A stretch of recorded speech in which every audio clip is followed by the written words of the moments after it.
Cupido. ¿Arco de qué? Cupido, muy bien. Entonces, el filtrum labial viene siendo esta parte central de acá. Yo les dije, filtrum labial, filtrum es esto de aquí. Entonces, yo les dije que en la formación de la cara, cuando vimos en biología de cara, los procesos maxilares tienden a unirse en el filtrum nasal. Entonces, proceso frontonasal y procesos maxilares se unen en el filtrum labial. Entonces, si tú te pones a ver, los labios tienen una parte seca y una parte húmeda. La parte seca de los labios se llama semimucosa labial. Entonces, toda la parte de los labios que se ve en él van a ser semimucosa labial. El tejido epitelial de la semimucosa labial es un tejido epitelial plano estratificado, plano estratificado, queratinizado también. Entonces, ya vimos que tenemos filtrum, arco de Cupido, pero tenemos una línea que divide el revestimiento cutáneo de la semimucosa labial. Esa línea se llama bermellón, con B grande. El bermellón. El bermellón es toda esta línea que se ve aquí, como la silueta del perfilamiento.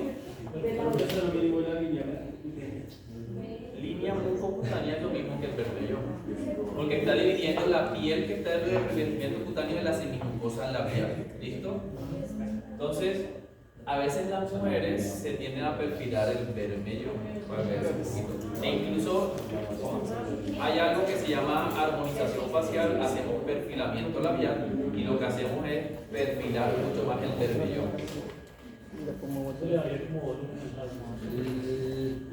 Sí, aunque hay una cosa que es el agrandamiento y otra cosa es el perfilamiento. Tú perfilas los bordes, pero agrandas la parte central de los labios. Normalmente el labio superior se perfila, el labio inferior se agranda. Es como lo común. Entonces ya vimos el bermellón, ¿verdad? Entonces, los labios, si tú muestra el labio ahí, ahora sí muestra el labio. El labio también tiene una parte húmeda, ¿listo? La parte interna de los labios es la parte húmeda. Entonces, la línea que divide la parte húmeda de la parte seca se llama línea de Klein, como Calvin Klein. ¿Listo? Línea de Klein. Klein con K. Entonces, la parte húmeda de los labios sí va a tener un tejido no queratinizado. ¿Por qué? Porque es blandita, es la parte interna y no tiene queratina. Entonces, y la parte húmeda de los labios se llama mucosa labial. ¿Listo? Entonces ya vimos que tenemos, voy a ver si uso ahorita la tablet, pero ya vimos que tenemos revestimiento cutáneo, semimucosa labial y mucosa labial, y que está dividido por bermellón y línea de Klein. ¿Claro eso? Bueno, entonces, siguiendo un poco, en la mucosa labial nosotros vamos a encontrar glándulas salivales menores. Si habían escuchado las glándulas salivales menores, ¿verdad? Ahorita lo vamos a profundizar un poquito más, pero lo importante es saber que en la mucosa labial se encuentran las glándulas salivales menores. Si tú te pasas tu lengua por la parte interna del labio, vas a ver que está, si quieres intenta mostrar el labio inferior, se ven como unos grumitos y siempre va a estar brillante, porque ahí hay glándulas salivales menores. De ahí se produce cierta saliva. ¿De qué? ¿De piercing o de qué? ¿De qué? ¿De golpes? Ok, tienes ahí varias cicatrices. Han dado otro. Entonces, si tú te pasas la lengua por la parte interna del labio, está como grumoso porque ahí hay glándulas salivales menores. Siguiendo un poco, muestra un poquito la encía. Entonces, la encía, si tú te das cuenta, abre un poquito la boca y muestra la encía, pero para lo profundo. Entonces, la encía tiene dos colores. Creo que lo habíamos visto antes. Un color más oscuro que está acá abajo y un color más clarito que está arriba. La parte de abajo se llama mucosa alveolar. Mientras que la parte de arriba se llama la encía adherida. Entonces, yendo por, mira que si tú puedes dividir todo como si fuera un sándwich, nosotros tenemos la parte más de abajo, la parte de abajo del fondo del vestíbulo de color oscuro se llama mucosa alveolar. Es un tejido no queratinizado. Y tenemos la encía adherida, que es la más clarita, que sí es un tejido queratinizado. Siempre que digo queratinizado porque es plano estratificado, queratinizado, o plano estratificado no queratinizado. O sea, siempre es queratinizado bien plano. Plano estratificado. ¿Cómo se llama? Entonces tenemos, todo eso lo voy a preguntar en el parcial, mucosa alveolar y encía adherida. Esos dos se encuentran divididos por algo que se llama línea mucogingival. Línea mucogingival. Entonces, a nivel de encía, lo que divide la parte oscura de la parte clara se llama línea mucogingival.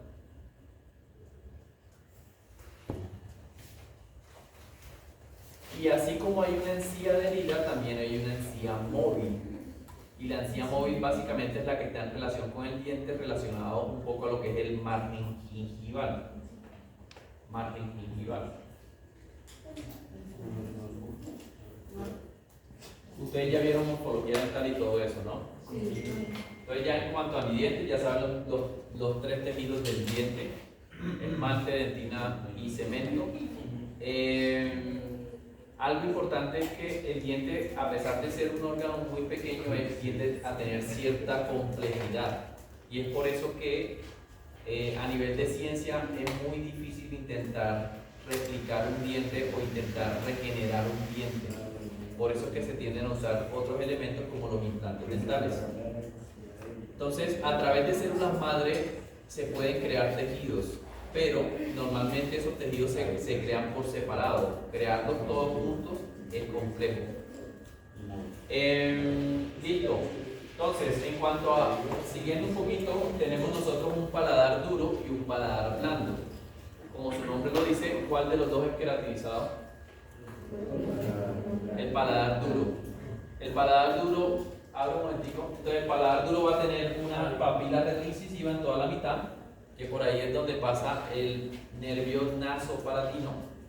Tiene unas arrugas palatinas a los lados y tiene un rafe medio en la mitad. ¿Listo? Más o menos a nivel del segundo molar, en la parte distal del segundo molar inicia el paladar blando. El paladar blando también tiene glándulas salivales menores. ¿Listo? Y como su nombre lo dice, es un tejido no queratinizado. El paladar blando se extiende hacia posterior, uniéndose en algo que se llama la úvula. ¿Saben por qué par craneal está inervada la úvula? Por el par craneal número 10. Por eso muchas veces el efecto de nauseoso, o sea, que te metas algo y sientas ganas de vomitar, ese reflejo lo da el par craneal número 10, el vago. Siguiendo más hacia posterior, tenemos que el paladar blando se une en la úvula, pero eso está formando un arco que se llama el arco palatogloso. Y en la parte más posterior a esa se encuentra el arco palatofaríngeo. Y en la mitad de esos dos arcos se encuentran las amígdalas palatinas. Más posterior al arco palatofaríngeo se encuentra el istmo de las fauces, que es el límite posterior de la cavidad oral. Ahí ya empieza después la faringe. ¿Esas amígdalas es bueno o no es bueno? Las amígdalas depende si están obstruyendo mucho. Hay una clasificación que básicamente la clasifica en 25% tipo 1, 50% si ocupa un 50% tipo 2, 50% si ocupa un 75% o un 100%. Se operan cuando ocupan un 75 o un 100%, porque están obstruyendo la vía oral. Se retiran es por inflamación. Sí, cuando están agrandadas por hiperplasia. Listo, en cuanto a la lengua, nosotros tenemos en la lengua una cara dorsal, ¿sabes la lengua? cara dorsal y una cara ventral. En la lengua tenemos unas papilas que creo que, no sé si las hayamos nombrado, o ustedes las tuvieron que haber visto. Básicamente en la cara dorsal están las filiformes y fungiformes, en los lados están las foliadas y en la parte posterior, formando una V, se encuentran las circunvaladas o caliciformes. ¿Listo? En la parte más posterior. Cuando la gente no se lava bien la lengua, bueno, cuando ahí está normal, pero cuando está muy blanca, eso se llama lengua saburral, con B grande, lengua saburral, que es el acúmulo de detritus en la cara dorsal de la lengua. Cuando esos detritus se pigmentan de color negro, da la apariencia como si la persona tuviera pelos en la lengua. Eso se llama lengua filosa. Lengua filosa. Entonces, revísenle bien a sus novios o novias que no tengan lengua filosa. Listo, eso en cuanto a la cara dorsal de la lengua. Inervación de la lengua, ustedes ya la deben saber, la vimos en el taller. Normalmente la lengua en la parte motora está inervada por el hipogloso, en la parte sensitiva por el trigémino y en la parte del culto, es decir, sensorial, está inervada en los tercios anteriores por el facial y en el tercio posterior por el glosofaríngeo. ¿Listo? Eso en cuanto a inervación de lengua. Levantando la lengua, entonces la lengua normalmente en la parte ventral, que es la parte de abajo de la lengua, va a tener básicamente unas venitas que se ven acá. Esas venas se llaman raninas. Abre la boca y levanta la lengua hacia el paladar. Eso sí. Está el frenillo lingual, que cuando alguien tiene el frenillo lingual pegado, eso se llama anquiloglosia. Al lado y lado del frenillo lingual, que a veces sale un chorrito por ahí, eso se llaman carúnculas sublinguales. Carúnculas sublinguales. Al lado y lado del frenillo lingual se encuentran unos huequitos. Esos huequitos se llaman carúnculas sublinguales. Carúnculas. Estamos simplemente recordando la anatomía del semestre pasado que vieron ustedes. Carúnculas sublinguales. Esas carúnculas sublinguales es el orificio de salida del conducto de Ward, conducto de Ward, ¿listo? Que está conectado a la glándula submandibular. Abre un momentico. Entonces tenemos el piso de la boca, que normalmente el piso de la boca es uno de los tejidos que mejor cicatriza del cuerpo. Entonces si alguien tiene una cortada en el piso de la boca, a veces yo dejo el piso de la boca sin suturar porque cicatriza muy bien. El músculo que limita el piso de la boca es el miloioideo. Entonces por debajo del miloioideo ya se considera cuello, por arriba es cavidad oral. Entonces el miloioideo, al lado y lado de ese músculo se encuentran las glándulas sublinguales, que tienen sus orificios de salida, varios orificios de salida que se llaman riminus o Bartolini. ¿Listo? Allá los laditos. En la parte de los carrillos, que viene siendo como el cachete por dentro, también llamado mucosa yugal, eso es un tejido no queratinizado. Ahí se encuentra una estructura que es una línea blanquita que forma como el contacto de los dientes, y esa línea se llama línea alba, con B grande. Y 1 centímetro por arriba de la línea alba, a nivel del segundo molar, se encuentra el orificio de salida de la glándula parótida, que se llama esteno o estensen. Yo creo que ahí cubrimos cavidad oral. ¿Qué más se nos escapa? Dientes ya, paladar ya. Los carrillos son no queratinizados. Entonces, mira. Plano, estratificado, no queratinizado. Entonces, en ese orden de ideas, de todo lo que hemos dicho de ahí de las estructuras, La mucosa labial, el paladar blando, la mucosa yugal, la cara ventral de la lengua, el piso de la boca son tejidos no queratinizados. Mientras que la encía adherida y el paladar duro son tejidos queratinizados. Todo lo que se habla de eso es Sí, pero la función principal de que sea queratinizado es que está expuesto al roce. Tú cuando comes algo, el paladar duro y la encía es la que puede estar expuesta a los alimentos, mientras que el otro simplemente protege. Por eso se llama epitelio masticatorio, encía y paladar duro, y epitelio de revestimiento en todo lo demás, lo no queratinizado. Listo, eso era la introducción a la clase de ahorita. Intro, solo intro, muy bien.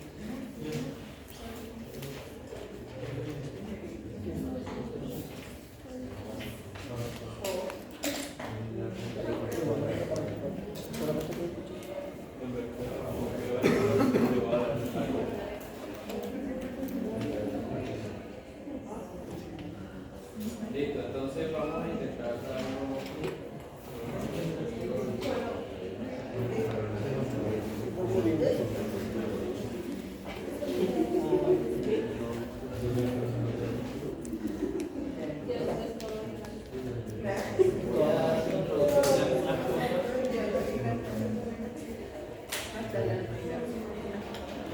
pero que ustedes ya deben medio conocer de otras clases, y ellos creo que ya están. Entonces, normalmente los dientes y lo que es toda la cavidad oral se origina de dos tejidos principales. Uno es el ectodermo y otro es el mesodermo. ¿Listo? La cavidad oral se origina de dos tejidos principales. Uno es el ectodermo y el otro es el mesodermo. ¿La niña Franco tiró la huella?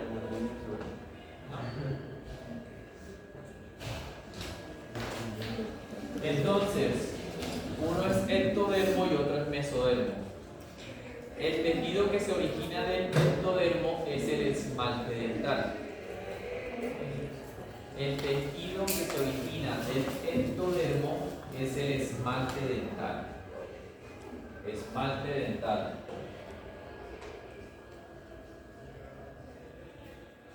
Mientras que todos los demás tejidos se originan del mesodermo. Sin embargo, ustedes van a ver que hay un tejido que se cataloga como ectomesénquimo. Ectomesénquimo. Siempre que se habla de ectomesénquima es una combinación entre ectodermo y mesodermo. Ectomesénquima.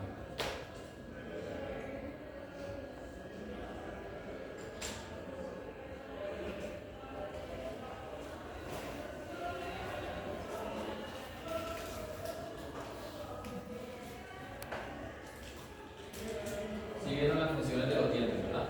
Sí. Entonces uno sirve para moler, otro para triturar, otro para cortar o desgarrar.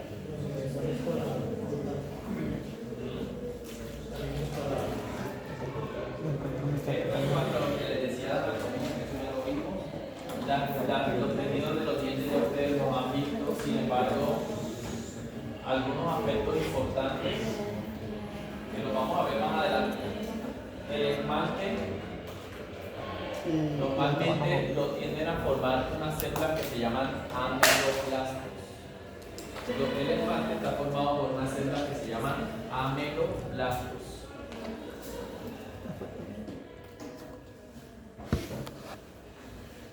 Ameloblastos. La dentina está formado por unas células que se llaman odontoblastos.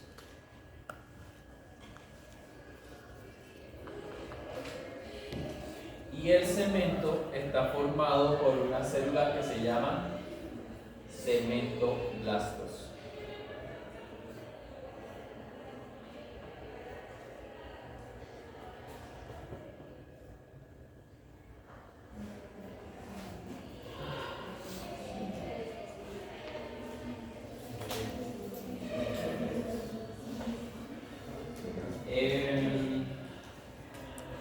Algunas de las características de cada uno. El esmalte es uno de los tejidos más duros del cuerpo. El esmalte es uno de los tejidos más duros del cuerpo. Se considera un tejido adiamantado, es decir, similar a un diamante. Es por eso que es muy delicado cuando a las personas les hacen mucho, o sea, hoy en día se abusa mucho de los diseños de sonrisa. Y básicamente en ocasiones se desgasta el esmalte de forma innecesaria para colocarle material restaurador y que los dientes se vean mejor. Entonces hay que tener mucho cuidado con esa parte porque tiene mucho valor el esmalte. ¿Listo? Y en la mayoría de los casos que se hacen diseño de sonrisa en sí, el paciente lo hace más por vanidad y estética que en realidad por necesidad. Sin embargo, hay casos exclusivos en los que sí se requiere un diseño de sonrisa. Pero hoy en día todo se mueve con más la plata que otra cosa. Las partes del diente, ya saben que hay una corona, una raíz y un cuello. Este cuello tiende a llamarse unión amelo-cementaria porque une el esmalte con el cemento, amelo-cementaria. Tenemos un ápice y siempre que hay una curvatura en la raíz, eso se llama una dilaceración. Cuando hay una curvatura en la raíz se llama dilaceración. Hay una corona clínica y una corona anatómica. La corona clínica es la que se ve a simple vista y la anatómica es la que va hasta la unión amelo-cementaria. Asimismo también hay sí, básicamente eso. En cuanto a los tejidos que rodean al diente, debemos saber que el diente está rodeado por un tejido que se llama el ligamento periodontal. ¿Listo? Se encuentra, es el tejido conectivo que tiende a unir al diente al hueso alveolar.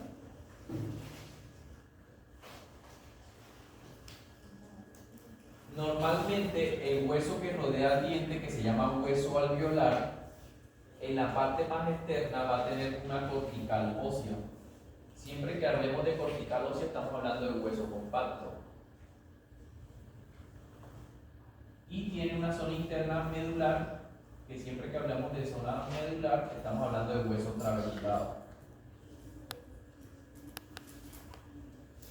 Cuando nosotros hacemos una exodoncia dental, hay un hueso que rodea el diente que se llama hueso alveolar.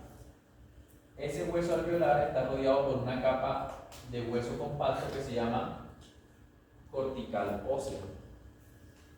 Esa cortical ósea está hecha de hueso compacto.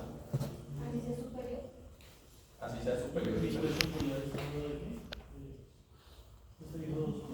Hueso alveolar está rodeado de hueso compacto que se llama cortical ósea y en la parte interna tiene una medular que es hueso esponjoso trabeculado. ¿Sí? Es decir, esta capa que está aquí, lo más externo va a ser hueso compacto y lo más interno va a ser hueso trabeculado. Así sea la mandíbula. Sin embargo, no sé si yo cuando les di hueso les dije los tipos de hueso. Hay tipo 1 y tipo 2 que es más compacto que trabeculado y tipo 3 y tipo 4 que es más trabeculado que compacto. Siempre va a estar rodeado de cortical, sin embargo en la mandíbula la cortical es mucho más gruesa, mientras que en el maxilar es un poco más delgada. ¿Listo? Entonces, hay una enfermedad en la cual si yo saco este diente y la persona no se cuida, se pone a fumar y todo lo demás, le da una inflamación o infección de la cortical ósea que rodea este alveolo. Eso se llama alveolitis. Alveolitis. Si a una persona le sacamos un diente, no se cuida, no se forma un coágulo ahí en la zona donde sacamos el diente y se inflama y se infecta, eso se llama alveolitis. Si la persona no se le trata esa alveolitis o se le trata de una forma inadecuada y la infección infección progresa hacia la medular del hueso, eso se llama osteomielitis. Osteomielitis. Entonces, una infección o inflamación limitada a la cortical se llama alveolitis. Una infección que progresa hacia la medular, es decir, hacia el hueso trabeculado, se llama osteomielitis. La osteomielitis. Osteomielitis.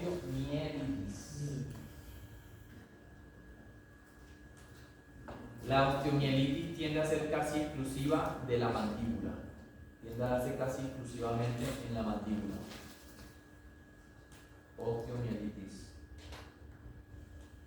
No sé si se acuerdan que alguna vez yo les dije que existía algo que se llama osteoradionecrosis. Entonces la osteoradionecrosis es a raíz de la quimioterapia o radioterapia, pero la osteomielitis es a raíz de una infección, pero ambas conducen a la necrosis del hueso. Necrosis del hueso. No, porque un absceso tiende a darse con el diente presente. Una osteomielitis por lo general se da después de la extracción de un diente o de un trauma en el tejido óseo. Entonces, si tuviera el diente infectado con una fístula o con una radiolucidez en el ápice del diente, tiende a ser un absceso. Es diferente. Listo.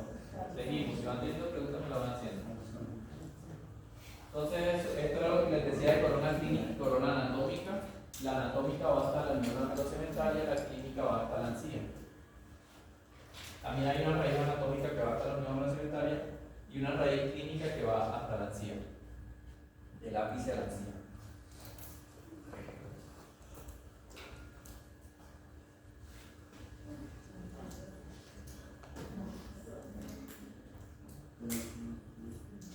El cuello del diente normalmente pasa algo y es que el esmalte está hecho para cubrir a la dentina, ¿sí? Entonces hace que los estímulos térmicos no pasen hacia la dentina, pero hay personas que tienden a tener algo que se llaman retracciones gingivales o recesiones gingivales, es decir, que si tú coges un cepillo de cerdas muy duras y empiezas a cepillarte, la misma encía tiende a subirse y tiende a exponer a la raíz. Entonces, como el cemento que recubre la raíz no está diseñado para aislar los estímulos térmicos, esas personas van a tener mayor sensibilidad dental. Eso es la exposición de los cuellos. Entonces, la exposición de los cuellos se puede dar por trauma o se puede dar muchas veces por cargas oclusales excesivas. Cuando hay cargas oclusales excesivas, no solamente se expone el cuello del diente, sino también que se desgasta. Hay un desgaste a nivel cervical que se llaman abracciones. Mientras que cuando es únicamente exposición y un desgaste superficial se llaman abrasión. El tratamiento de uno y de otro es diferente. Y ya eso es parte de. Se lo tuvieron caballito de pronto en morfología o no, ustedes no han dado operatorio, ¿no? Entonces, básicamente, cuando hay un desgaste o una exposición de la raíz por cepillado excesivo, la recomendación es educar al paciente a que use cepillos de cerdas suaves y que no lo haga de forma inadecuada y hacer cirugías periodontales, ¿sí? Para llevar la encía nuevamente a su lugar.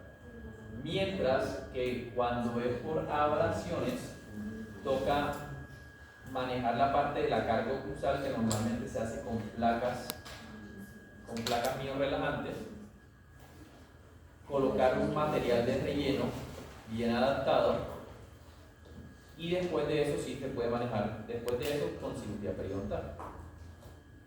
Pero cada uno se maneja de forma diferente.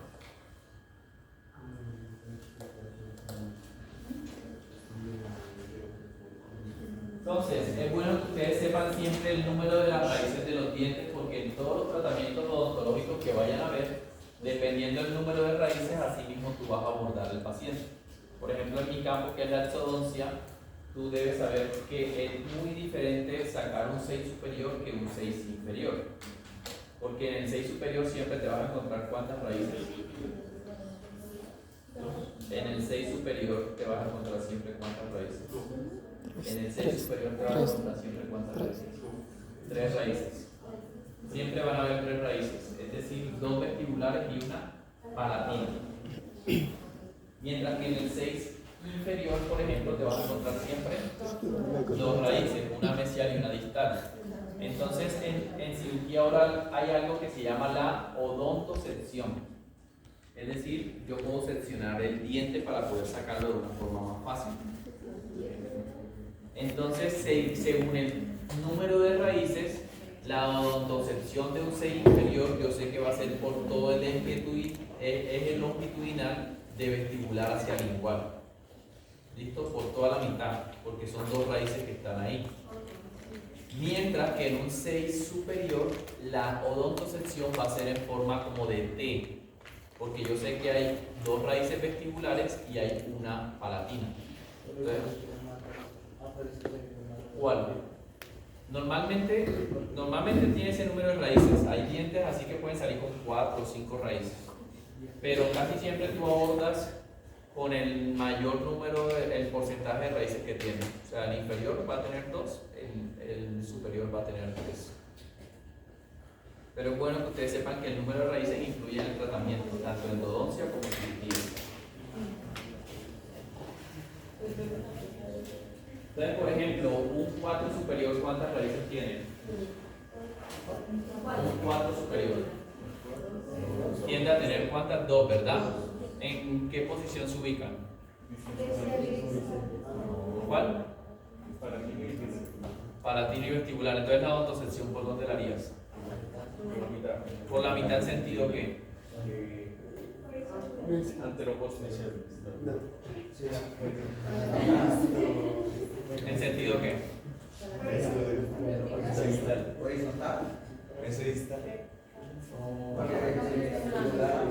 Por la mitad, ¿en sentido qué?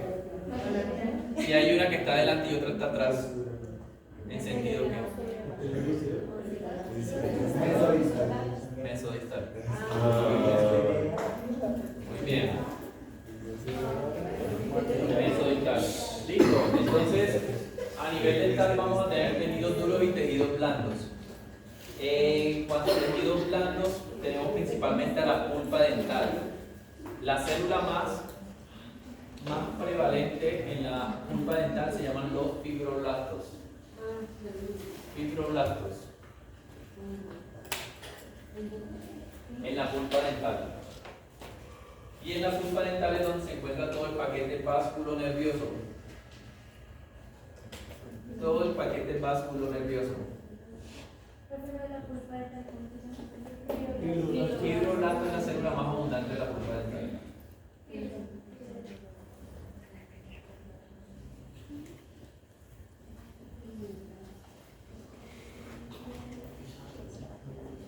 Entonces debemos saber que los dientes superiores están inervados por la rama B2 del trigémino y los dientes inferiores por la rama B3 del trigémino.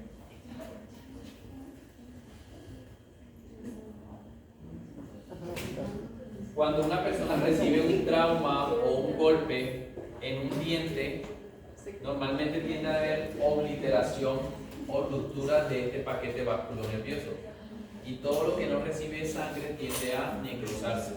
Entonces, por eso muchas veces si tú te estabas jugando fútbol o algo y te caíste, te golpeaste en el diente, se rompió el paquete vasculonervioso, el diente se va a tender a necrosar. Un diente necrosado tiende a cambiar de color, entonces tiende a ponerse de color gris. Si tú ves a alguien que sonríe y tiene el diente de color gris, ya tú sabes que esa persona muy probablemente necesita un tratamiento de conducto. Entonces, ustedes cuando les toque ver endodoncia, una persona con el diente de color gris es un diente que está necrótico y que necesita tratamiento de conducto. ¿Listo? ¿Y cómo se llama eso que con un puño le puede sacar un diente? Cuando un diente sale de su alveolo se llama abulsión. Abulsión. solución normalmente lo ideal es que si ha pasado más de un minuto, o sea, el diente una vez sale de la boca debe estar en un medio que le aporte nutrientes. Ese medio puede ser Gatorade, leche o la misma saliva del paciente. Entonces no es descabellado que si el paciente se le sale el diente, meta el diente, o sea, si no sabe qué hacer, que lo meta debajo de la lengua y lo tenga ahí. E incluso hay soluciones isotónicas que también están hechas para eso. Si de pronto, si se le salió el diente, tú lo limpias con solución salina, lo llevas de una y lo ferulizas, eso es lo ideal y se hacen controles radiográficos. Sino que a veces el cuerpo tiende a ir reabsorbiendo ese diente, entonces toca hacerle controles radiográficos. Ese diente sí o sí hay que hacerle tratamiento de conducto. Siempre hay que hacerle tratamiento de conducto. E incluso hay personas que le sacan los dientes, le hacen el tratamiento de conducto fuera de la boca y vuelven a implantar el diente en la boca. Eso se hace. Eso se hace hoy en día. Pero eso son las definitivas, ¿no? Digamos, si eso pasa en un niño. Si pasa el niño que tiene diente temporal, no le hacen nada. Los dientes temporales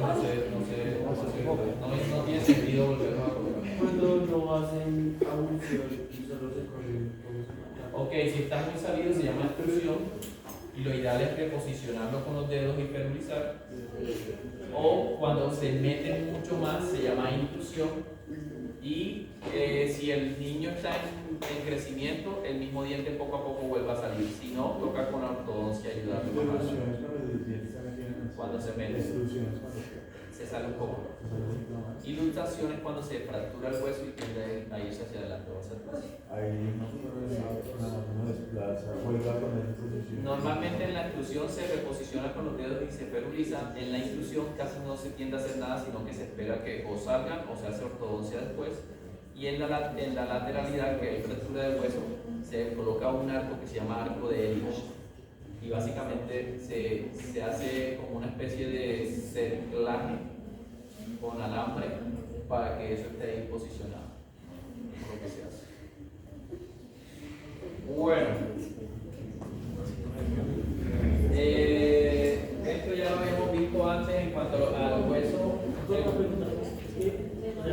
Se habla de conducto varias veces. El objetivo de hacer un tratamiento de conducto, normalmente el objetivo de hacer un tratamiento de conducto tienden a ser dos. Uno es eliminar el dolor, ¿listo? Porque un conducto expuesto con vida va a desarrollar algo que es pulpitis, inflamación de la pulpa, y eso duele mucho. Entonces, uno de los motivos por urgencia de hacer un conducto es quitar el dolor, y el otro motivo es eliminar la infección, porque un diente necrótico conlleva a la infección del conducto, infección del periápice, y eso va diseminándose poco a poco. Si hay infección, el nervio ya está muerto, pero para poder tratarlo tienes que retirar toda la infección que hay dentro del conducto y obturarlo después. Sí, sí. Los dientes con tratamiento de conducto tienden a ser más débiles que un diente natural, y también tienden a anclarse más al hueso.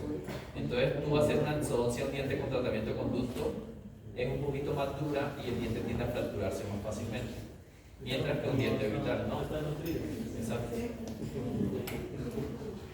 ¿Te vas a preguntar algo?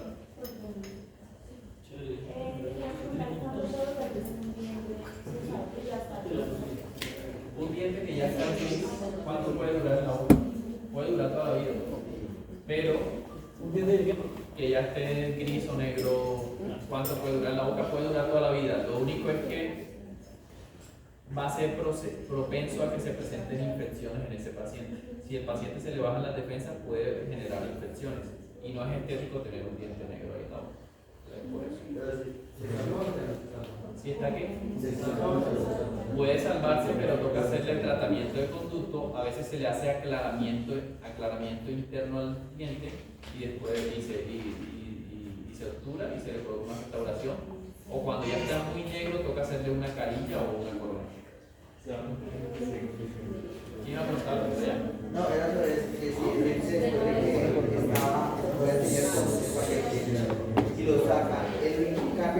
favoritos se colocan de color blanco o ya queda bien. Definitivamente debe quedar Un diente que ha salido de la boca, no. que le tengo que hacer el tratamiento de La conducto. he hecho porque tiene gris. Entonces vuelve a coger el color blanco, ya queda ahí queda el color. No avanza. Pues normalmente después del tratamiento de conducto, si se hace bien, porque es que el tratamiento de conducto se colocan unos conos y esos conos se queman. Pero si la persona deja, por ejemplo, cenizas de esa quemada, va a poner el diente negro. Entonces tiene que estar eso muy limpio y demás, pero tiende a pararse la parte de colocarse negro el diente al hacerle el tratamiento de conducto. Pero a veces hay que ayudarle con blanqueamiento o en su defecto hacer una corona o una carilla. Listo, bueno. Entonces los componentes orgánicos del diente son, el principal componente orgánico del diente es el colágeno tipo 1, esa es pregunta de parcial, y el inorgánico se llama la hidroxiapatita. El principal componente orgánico de los dientes es el colágeno tipo 1, es decir, lo mismo que el hueso tipo 1. Y el principal componente inorgánico se llama la hidroxiapatita.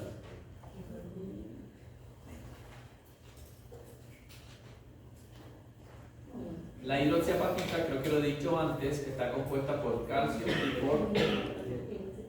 y por fósforo. Calcio y fósforo. Fósforo.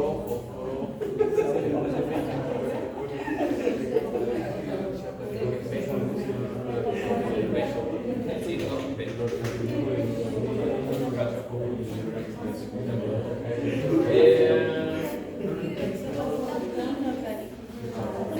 listo. Hay algo y es que yo les dije, los componentes del hueso y del diente son similares. En ocasiones hay tratamientos en los cuales no se sacan los dientes totalmente, sino que se dejan sumergidos en el hueso. Es decir, no es descabellado ver raíces dentro del hueso, porque como tienen los mismos componentes, el hueso muchas veces los recibe y no causa infecciones cuando hay raíces. Les explico esto. Por ejemplo, yo que soy cirujano uso injertos de hueso cuando saco un diente.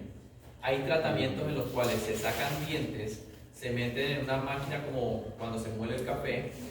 Esa máquina separa el esmalte de la dentina y esa dentina se puede injertar dentro del alveolo. Y esa dentina que está ahí va a terminar formando hueso.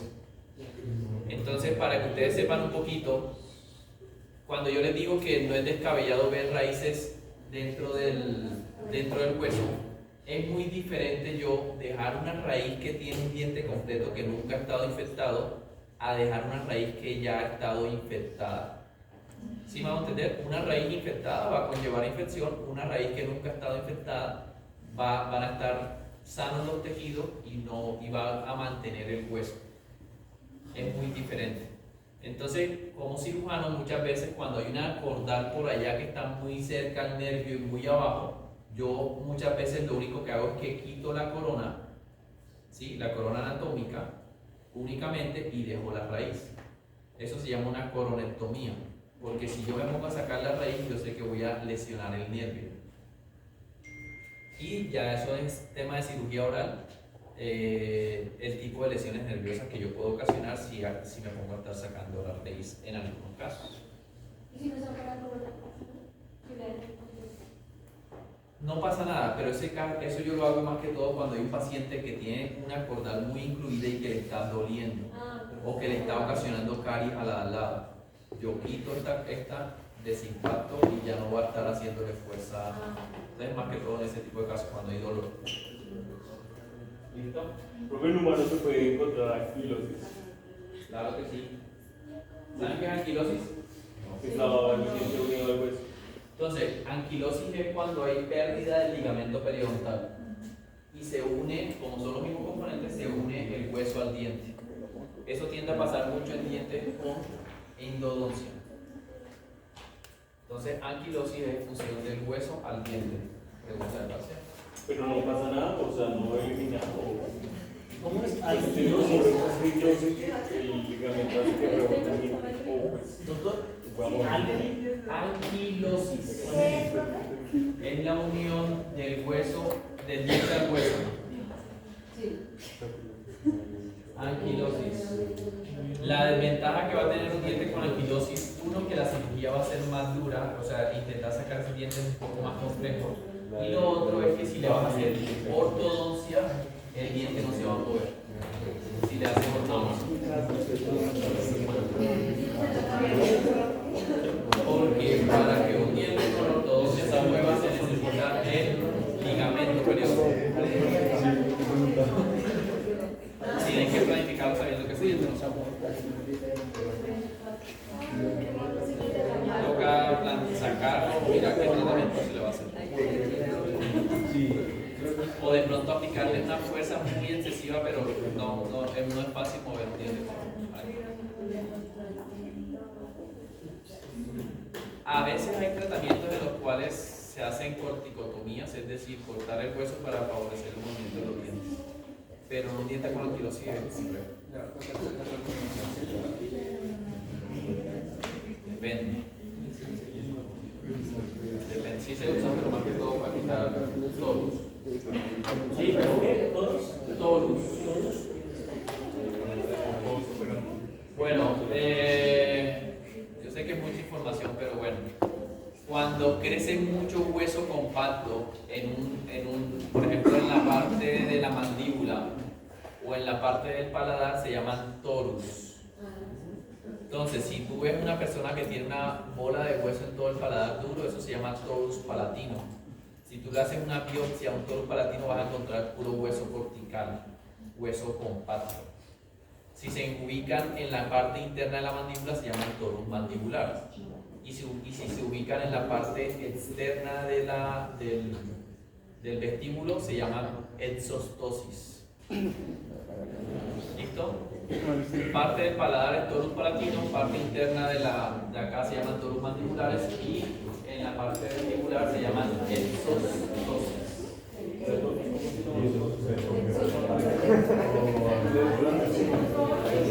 Esa exostosis que yo sí me pongo a revisarle la boca a ustedes acá, yo sé que más de uno las tiene, o el torus palatino también. Tiende a parecerle mucho a personas que son de la costa. En el interior no se ve tanto, pero a personas de la costa sí. ¿Por qué? Porque comen un poco más de calcio, pescado y de pero también miren, no es una figura de hueso.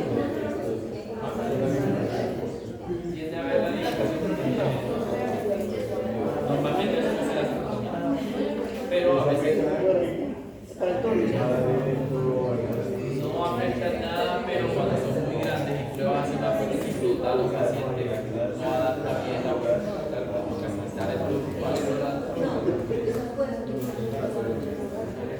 bueno, periodonto, siempre que ponen la palabra periodonto, el periodonto son los tejidos de soporte que sostienen al diente. Están compuestos principalmente por encía, ligamento periodontal y hueso alveolar. Periodonto está compuesto por encía, ligamento periodontal y hueso alveolar. Son los tejidos que soportan al diente.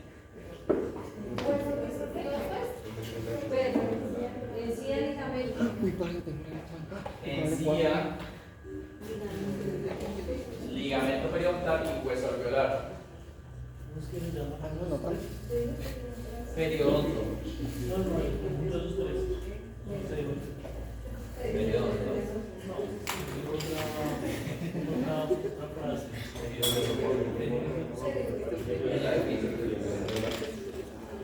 Entonces, yo les dije que la encía se encuentra rodeada de tejido epitelial. Desde la primera clase de tejido epitelial deben saber que el tejido epitelial es avascular, ¿listo? No tiene vasos sanguíneos. El tejido epitelial es avascular.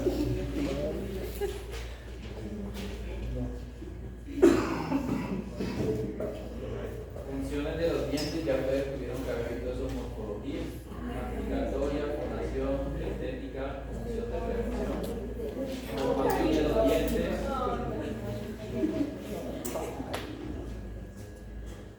Yo les dije que se formaba de dos tejidos, el endodermo que forma el esmalte y el endomesénquima y mesénquima que forma los demás tejidos.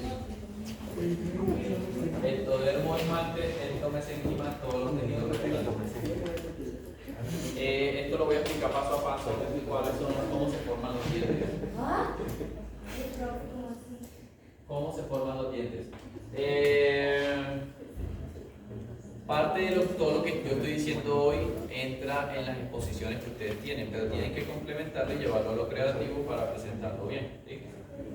No se tienen que conformar solo con lo que estoy diciendo. Entonces, para la formación de los dientes hay unos estadios o etapas.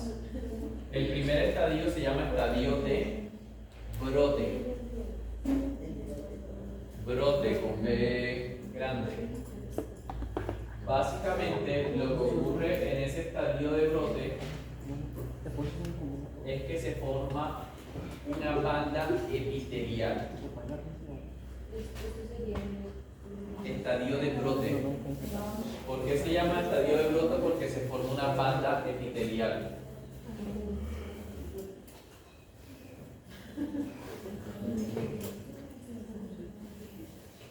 Entonces, hay un endomesénquima y hay formación de una banda epitelial. Esa banda epitelial hace parte del estadio de brote. Si le pregunto a un paciente qué pasa en el estadio de brote, hay formación de una banda epitelial.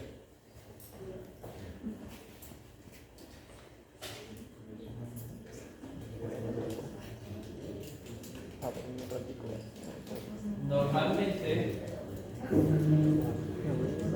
en ese estadio de brote se forman dos láminas, una lámina vestibular y una lámina dentaria. En el estadio de brote se forman dos láminas, una lámina vestibular y una lámina dentaria. Yo no sé por qué tengo un presentimiento de que no nos va a ir también en el cuarto corte. Es solo un presentimiento. Hay una lámina dentaria y una lámina vestibular. La lámina vestibular termina formando algo que se llama el fondo del vestíbulo. ¿Saben qué es el fondo del vestíbulo? Si tú te introduces tu dedo en la encía y te pasas todo eso por el fondo así, todo ese es el fondo del vestíbulo, en la parte anterior. ¿Listo? Fondo del vestíbulo lo forma la lámina vestibular.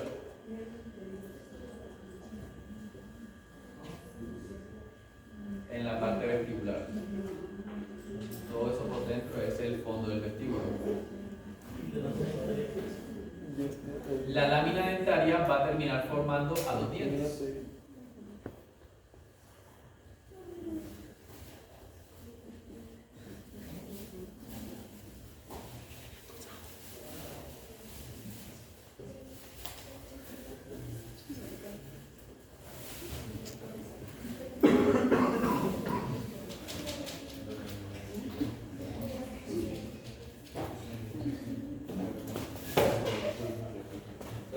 La lámina dentaria termina de formar a los dientes.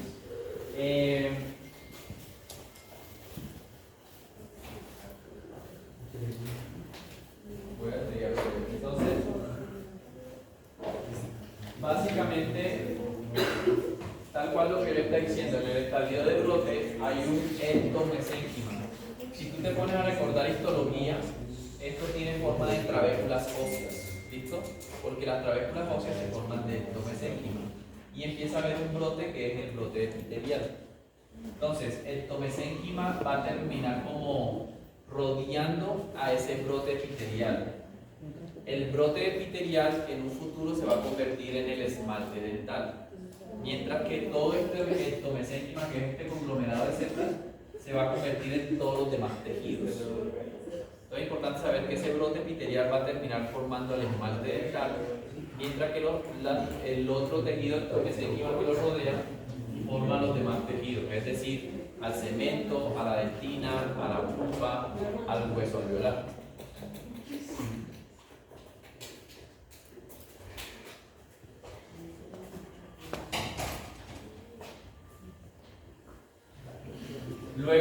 un estadio que se llama estadio de casquete. ¿Por qué se llama estadio de casquete? Porque ese brote epitelial empieza a tomar forma como un casco. Esto tiene forma como si fuera un casco.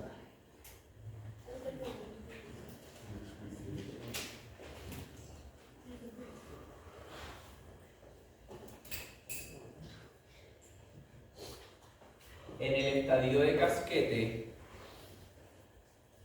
debemos reconocer de que hay una parte epitelial y hay un entomesénquima. En la parte epitelial se reconocen tres tejidos.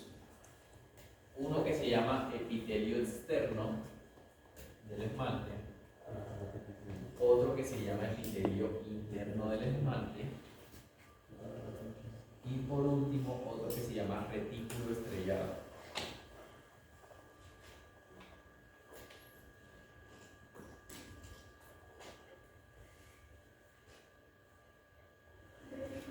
¿Información o qué? No vamos ni por la mitad. Ahorita esto para un ratito.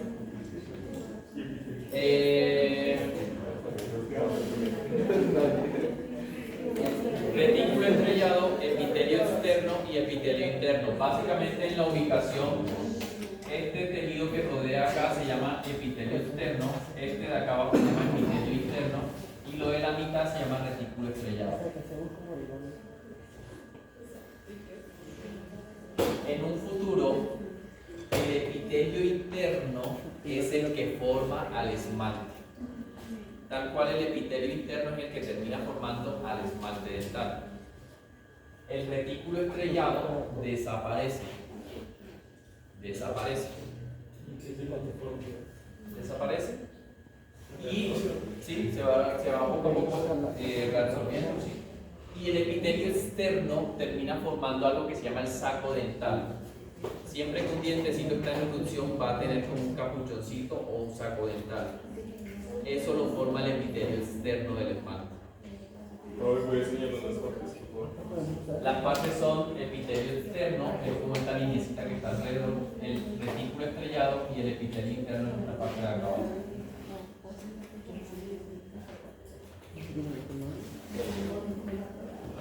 Eso en cuanto al esmalte, a la parte epitelial. En la parte del entomesénquima, en esta parte de aquí se forma la papila dentaria. Papila dentaria. ¿Ustedes en qué semestre ven crecimiento y desarrollo? Ya ustedes saben eso. ¿Cuándo?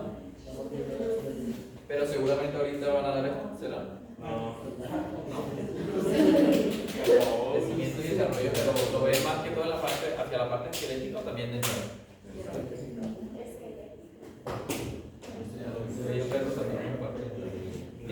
Listo. Entonces, la papila dentaria es lo que en un futuro forma algo que se llama complejo dentino-pulpar. La papila dentaria es lo que en un futuro forma al complejo dentino-pulpar. Al complejo Dentino-pulpar. Es bueno que se aprendan qué va formando cada cosa. Que yo les pregunto, lámina vestibular qué forma, ya ustedes saben. Lámina dentaria qué forma, papila dentaria que forma al complejo dentino-pulpar, epitelio interno que forma al esmalte, epitelio externo al saco dental. el epitelio interno forma el esmalte. Sí.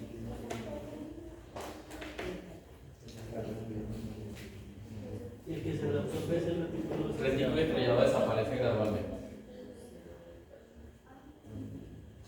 y el externo es el saco dental. Listo, entonces miren esa forma de casquete. Luego sigue otra. Esto fue lo que les dije ahorita. Y luego sigue una forma que se llama estadio de campana. En la parte entomesénquima. ¿Perdón? En la parte entomesénquima. Tejido entomesenquimático se forma la papila dentaria que termina formando el complejo dentino-pulpar. Entonces, si tú te pones a ver, se llama estadio de campana porque va teniendo como forma de una campana. aquí ya se diferencian un poco más los tejidos y ya tú vas viendo que esto va tomando forma como de la parte incisal de un diente, ¿sí? Entonces, aquí se diferencia mucho más el epitelio interno, que es el que va a terminar formando el esmalte, la papila dentaria que termina formando el complejo dentino-pulpar, el retículo estrellado que desaparece y el epitelio externo que forma al saco dentario. Importante es que en el estadio de Campana aparece un grupo de células que no sé si las alcanzan a ver como aquí arribita, que se llama epitelio intermedio. El epitelio intermedio es el que le da forma a las cúspides y a los bordes incisales. En el estadio de Campana aparece el epitelio intermedio, que es el que le da forma a las cúspides y a los bordes incisales. Le da forma a las cúspides y a los bordes incisales. Sí. Algo acá también importante. Si yo me pongo a ver acá el epitelio interno del esmalte con el epitelio externo, tienden a unirse en este punto. En ese punto se origina algo que se llama el asa cervical, que también se conoce con el nombre de vaina de Herwin. Vaina de Herwin. Básicamente, asa cervical o vaina de Herwin es lo mismo. Y la función de este grupo de células que se encuentra aquí es prolongar hacia abajo ese complejo dentino-pulpar y terminar de formar la raíz. Entonces, gracias a la vaina de Herwin o la asa cervical se forma la raíz dental. ¿Cómo se escribe esa vaina? Yo creo que está escrito ahorita en una de las presentaciones.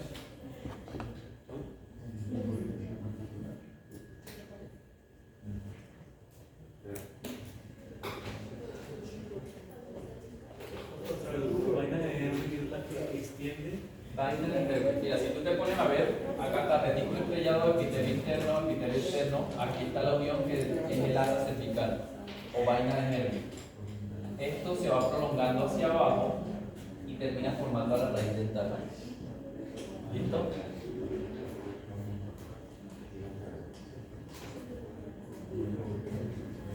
¿Qué es lo que ocurre en el proceso de Campana avanzado?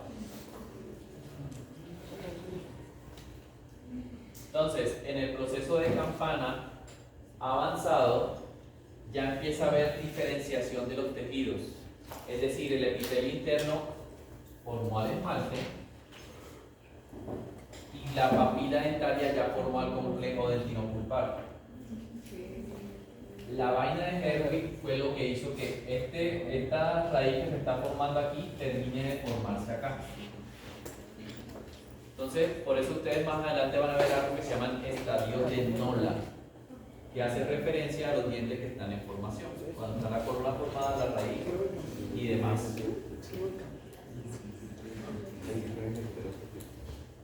¿Qué es esto que está acá? Estadio de Nola. Un dientecito puede estar en el estadio 0 o en estadio 10, que es cuando ya está completamente formado.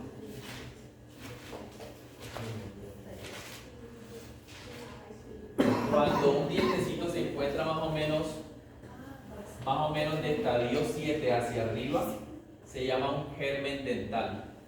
Y es por eso que la extracción de estos gérmenes dentales se llaman germenectomía. Cuando tú escuches el nombre de germenectomía es cuando estoy retirando un diente que está en formación.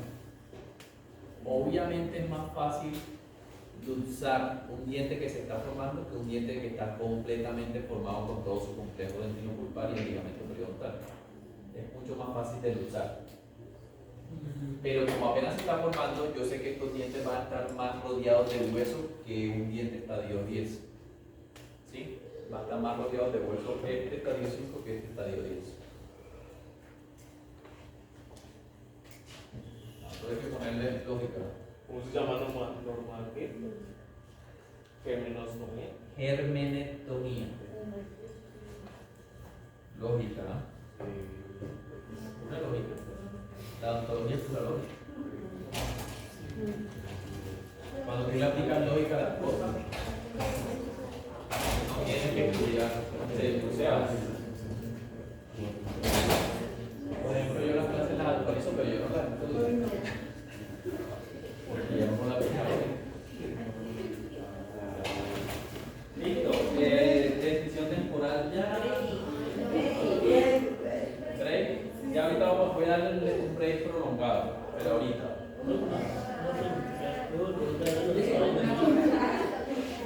Le voy a dar un break a las 9, o sea, de 9 a 9 y media le voy a dar ese break.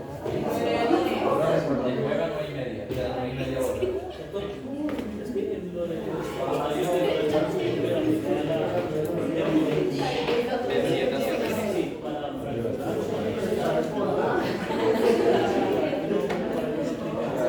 Ok, una cosita. Siempre que hablamos o sea, cuando hablamos de la palabra tomía, quiere decir cortar, sí, pero germenectomía básicamente hace referencia a retirar un germen dental. El solo hecho de retirarlo, de sacarlo, muchas veces cuando se están formando cordales en mala posición, uno hace germenectomía para crear más espacio y que la ortodoncia pueda funcionar mejor. Entonces, germenectomía es retirar el germen dental. Con saco dental y con papilla dental. Ya tú sabes que lo vas a encontrar ahí. Esto es rápido porque en esto no voy a profundizar. Esto es de morfología, dientes temporales, cuál sale primero y cuál no, cómo es la nomenclatura de los dientes, cuál es la nomenclatura, la formación de los dientes, el tiempo de evolución de los dientes, el desarrollo de los dientes permanentes. Es importante que a un niño lo ideal es que se les deje que se les caigan los dientecitos de leche solitos, porque si se los sacamos antes van a moverse los dientes temporales y no van a dejar evolucionar al permanente. Es por eso que siempre que se saca un diente fuera de tiempo en un niño hay que colocarle algo que se llama un mantenedor de espacio, que puede ser una plaquita que le mantenga el espacio o puede ser una bandita con un anillito que tiende a mantenerle el espacio. ¿Listo?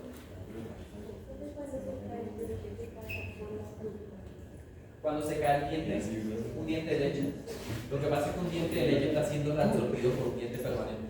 Entonces la pulpa ya está, ya no hay. ¿Sí? Porque está muy reabsorbido hasta que pierde soporte y se cae. Esto es breve. Las cordales son el último diente de evolucionar entre los 18 y los 23 años. Bueno, esto es lo último. Algunas patologías que pueden aparecer en cavidad oral. Esto es lo último de esta parte del tema. Halitosis, que es mal olor. La halitosis se puede dar por origen dental o por origen sistémico. Cuando se da por origen sistémico es por daños hepáticos, es decir, daños en el hígado. Pero cuando se da de origen dental es por acúmulo de placa bacteriana en los dientes. Hay ciertas bacterias que generan malos olores. Es decir, si una persona no tiene buena higiene va a tener halitosis, mal olor. Pero a veces tiene buena higiene y tiene halitosis, problemas hepáticos. Cuando se hacen parte del matrimonio.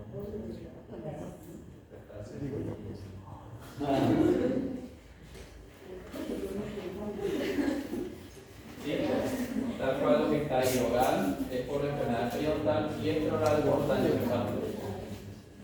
Hay otra patología que se llama candidiasis. Siempre que escuchen la palabra candidiasis hace referencia a una presencia de un hongo. Siempre que hablamos de infecciones por hongos se llaman infecciones micóticas. Micóticas. Siempre que escuchen micótico es hongo. Y esas infecciones micóticas, esta candidiasis la origina un hongo que se llama Candida albicans. Candida albicans. Con B grande. Candida albicans.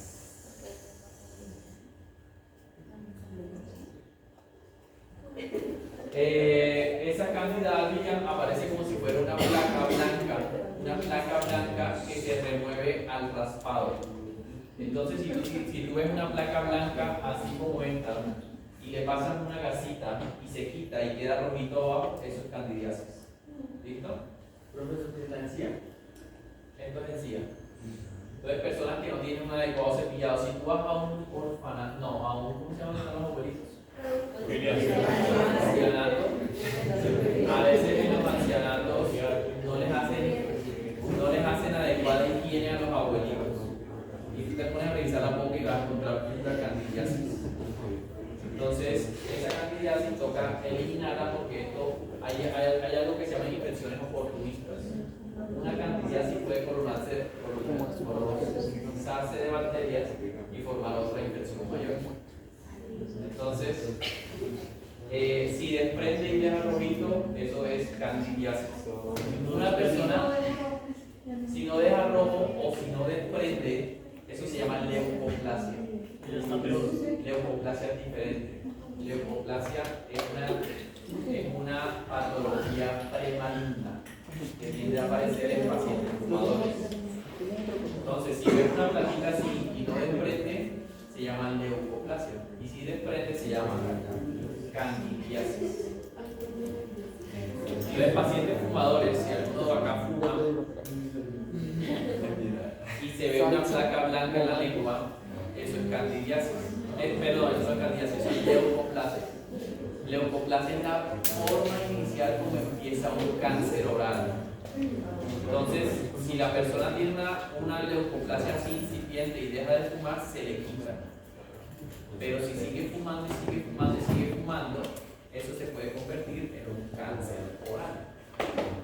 Principalmente se llama carcinoma celular. El tratamiento de la candidiasis es limpiar de forma mecánica, pero mandar un antimicótico. Los principales antimicóticos que usamos, uno se llama nistatina, otro se llama fluconazol. Antimicótico. Decir antimicótico o antifúngico es lo mismo. ¿Listo? Antimicótico o antifúngico es lo mismo. Fluconazol. Claro. Eso puede aparecer genital. Una de las principales fuentes de infección de la candidiasis son los tubos hospitalarios. O sea, a nivel hospitalario se puede contagiar de candidiasis cuando están incubados. Otra cosita, antes de la pregunta. Cuando una persona tiene mucha candidiasis en la orofaringe, inexplicablemente, eso muy probablemente es que el paciente tenga VIH. ¿Listo? Porque pues la inmunodeprimido es más propenso a infectarse de cualquier infección. Entonces, mucha candidiasis en la orofaringe está relacionado a VIH. Es una enfermedad como donde en la boca también salen gusanos. Eso también es un hongo. Ok, siempre que hablemos de gusanos tienden a ser parásitos. Parásitos. Así como aparecen en la pompis, también aparecen. Puede aparecer en la boca, pero no es tan común.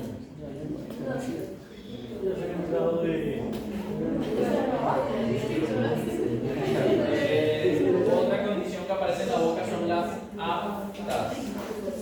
Los aftas son los que ustedes lo conocen como sapitos. Importante que ustedes deben reconocer, pero lo ideal es que tú le llames afta. ¿Por qué se llama afta? Porque el nombre largo de los sapitos se llama estomatitis aftosa recurrente. Entonces, por eso el nombre corto es aftas. Normalmente las aftas aparecen así de forma individual en mucosa no queratinizada. Ya vas sabiendo cuál es la mucosa no queratinizada. Y tienden a aparecer más que todo cuando hay mucho déficit inmunológico y aumento de estrés. No es el mismo herpes. ¿Listo? No queratinizadas. Zonas no queratinizadas, aisladas. Normalmente estas aftas se recuperan solitas en máximo 1 a 2 semanas. Deberían desaparecer. desaparecer en 1 a 2 semanas. Si no desaparecen de 1 a 2 semanas, toca hacerle biopsia porque puede ser que se esté iniciando un cáncer. ¿Listo? Entonces, toda lesión ulcerada que pasen más de 2 semanas en la boca, toca hacerle biopsia. Niños, adultos, estresados, cuando va perdiendo el semestre, le sale más.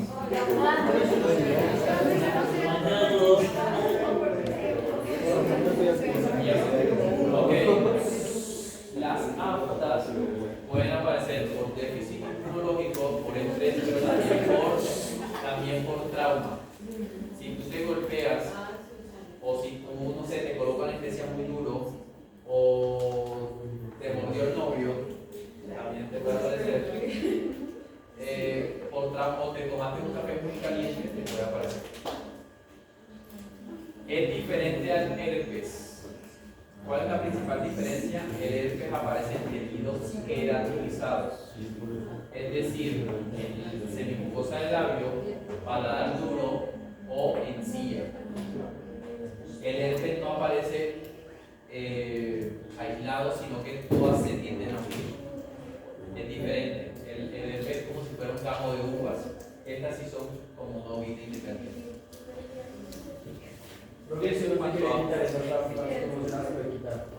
Se van a quitar solita en 1 a 2 semanas, pero si es un niño, le puedes mandar algo que se llama Afta Kids, que lo venden en la droguería. Afta Kids, que eso ayuda a reparar más rápido. O le puedes dar unos estimuladores de video epitelial, uno se llama CASI, y el otro se llama Chilpulina. Todo eso ayuda. O si quieres algo casero, puedes hacer mucho con bicarbonato y cadena. Piedad, siempre hay que hacer un estudio de eso, pero bien. Pero ¿cómo se hace? La piel se moja y se rosa. Sí, sí, sí.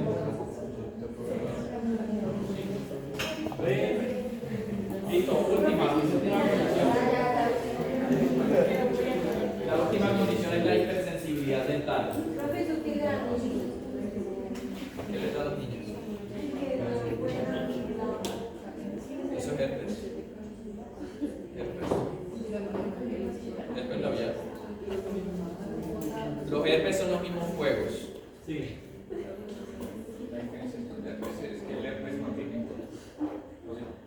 El herpes, pues que el herpes, los síntomas sí se alivian, pero el herpes va a quedar, es neurotrópico, se alojan los nervios y queda ahí dormido. Y pues, si tú te estresas mucho y demás, te forma otro tipo de herpes que se llama herpes zóster, llamado culebrilla, que ese es un poquito más doloroso y eso tiene que ser. Eso es herpes zóster. Entonces te mandan antivirales y antibióticos. Última es la hipersensibilidad dental. Y la pregunta es por qué a las personas les duelen los dientes. Muchas veces es porque yo les dije que el esmalte protege a la dentina. Una dentina expuesta va a causar hipersensibilidad. Entonces cuando una persona tiene caries y fractura va a haber dolor dental. Pero ¿cómo ocurre ese dolor dental? O también cuando le hacen aclaramientos dentales. Porque los aclaramientos dentales abren los poros del esmalte y hacen que los estímulos térmicos entren más hacia la dentina. Esa teoría del dolor dental se llama teoría hidrodinámica de Bradstone. Esta teoría, básicamente, ¿qué pasa? En la dentina hay algo que se llaman los odontoblastos. ¿Sí? Importante saber, los ameloblastos, una vez forman el esmalte, en el proceso de formación desaparecen. Mientras que los odontoblastos y los cementoblastos sí permanecen ahí toda la vida. Entonces los odontoblastos están acá, están dentro de unos túbulos dentinarios. Siempre que entra un estímulo térmico, aquí hay un líquido que empieza a moverse de un lado a otro. Y ese movimiento del líquido activa a los nociceptores de la pulpa y hacen que ese estímulo eléctrico se ha trasladado al sistema nervioso central y se forme el dolor, se produzca el dolor. Entonces, básicamente eso es lo que está ocurriendo constantemente cuando hay dolor dental. Estímulo térmico, se mueve el líquido intertubular que está en los túbulos dentinarios, los nociceptores se activan y mandan la señal eléctrica del dolor. Doctor, ¿por qué después de hacer un blanqueamiento, cuando pasa el tiempo vuelve otra vez el dolor? Porque los blanqueamientos lo que hacen es eliminar las manchas intrínsecas del diente. Es como porque la ropa se ensucia después de un tiempo. ¿Listo? Porque tú lo limpiaste e incluso si tú ves ese Ariel tiene peróxido de hidrógeno. Los blanqueamientos se hacen con peróxido de hidrógeno. Entonces, abre los poros de los dientes, los limpian, pero con el tiempo se van a volver a ensuciar si tú no te los cuidas adecuadamente. ¿Listo? Bueno, entonces paramos hasta las 9:30, ¿listo? A las 9:30